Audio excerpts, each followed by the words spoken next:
एक जंगल में एक बहुत पुराना बरगद का पेड़ था। उस पेड़ पर घोंसला बनाकर एक कौवा कवि का जोड़ा रहता था। उसी पेड़ के खोखले तने में कहीं से आकर एक दुष्ट सर्प रहने लगा। हर बार कवि घोंसले में अंडे देती और दुष्ट सर्प मौका पाकर उनके घोंसले में जाकर अंडे खा जाता। एक बार जब कौवा व कवि जल्दी भोजन पाकर शीघ्र ही लौटे तो उन्होंने उस दुष्ट सर्प को अपने घोंसले में रखे अंडों पर झपटते देखा।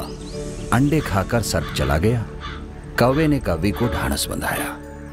प्रिय, हिम्मत रखो, अब हमें शत्रु का पता चल गया है, कुछ उपाय भी सोच लेंगे। तभी कौवे को एक उपाय सूझा और पहले वाले घोंसले को छोड़ उससे काफी ऊपर टहनी पर घोंसला बनाया और कौवे से कहा, अब हमारा घोंसला पेड़ की चोटी पर है और ऊपर आसमान में चील मंडराती रहती है। चील सांप की बैरी है। दुष्ट सर्प यहाँ तक आने का साहस नहीं कर पाएगा। यहाँ हमारे अंडे सुरक्षित रहेंगे।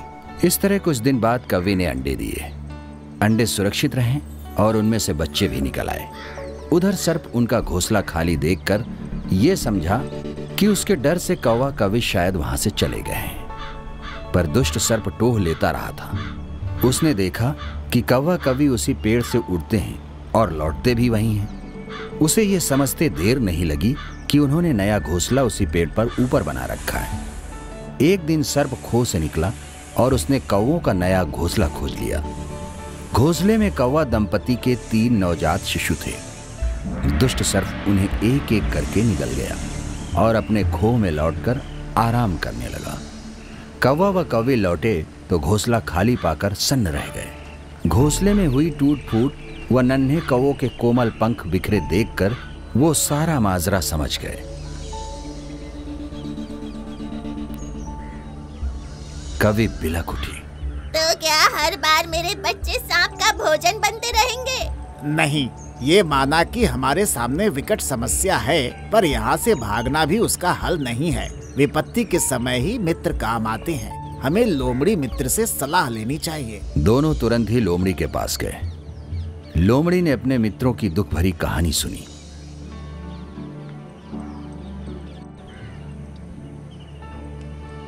और सांत्वना देते हुए कहा, मित्रों, तुम्हें वो पेड़ छोड़कर जाने की जरूरत नहीं है।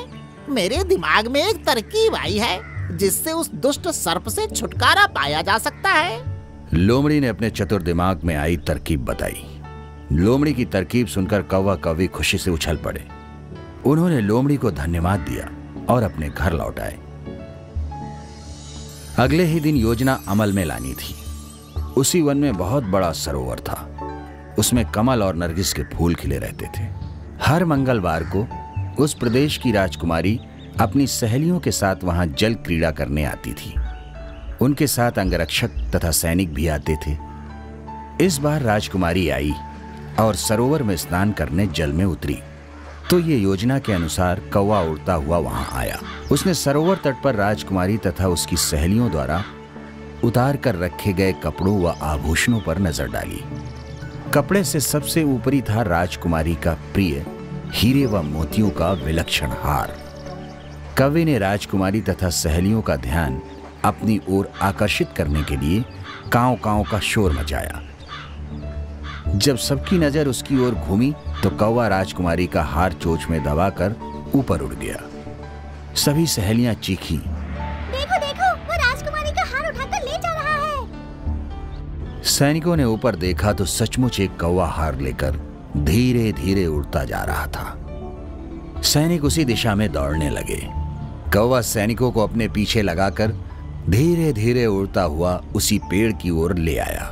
जब सैनिक कुछ ही दूर रह गए तो कौवे ने राजकुमारी का हार इस प्रकार गिराया कि वो सांप वाले खोह के भीतर जा गिरा। सैनिक दौड़कर खोह के पास पहुंचे। उनके प्रधान सैनिक ने खोह के भीतर झांका। उसने वहां हार और उसके पास में ही एक काले सर्प को कुंडली मारे देखा। वो चिल्लाया, पीछे हटो, अंदर एक नाग है। प्रधान सैनिक ने खोह के भीतर भाला मारा। सर्प घायल हुआ और फुफकारता हुआ बाहर निकला। जैसे ही वो बाहर आया, सैनिकों ने भालों से उसके टुकड़े टुकड़े कर डाले। और हार लेके चले गए। सांप को मरा देख कौवा कौवी खुशी से उछल पड़े। शिक्षा, बुद्धि का प्रयोग करके हर संकट का हल निकाला जा सकता है। हमारे YouTube चैनल को अभी सब्सक्राइब करें। नए वीडियो देखने के लिए बेल आइकॉन जरूर दबाएं। हमारे वीडियोस पर अपना कमेंट जरूर दें। वीडियो को लाइक करके अपने मित्रों को शेयर जरूर करें।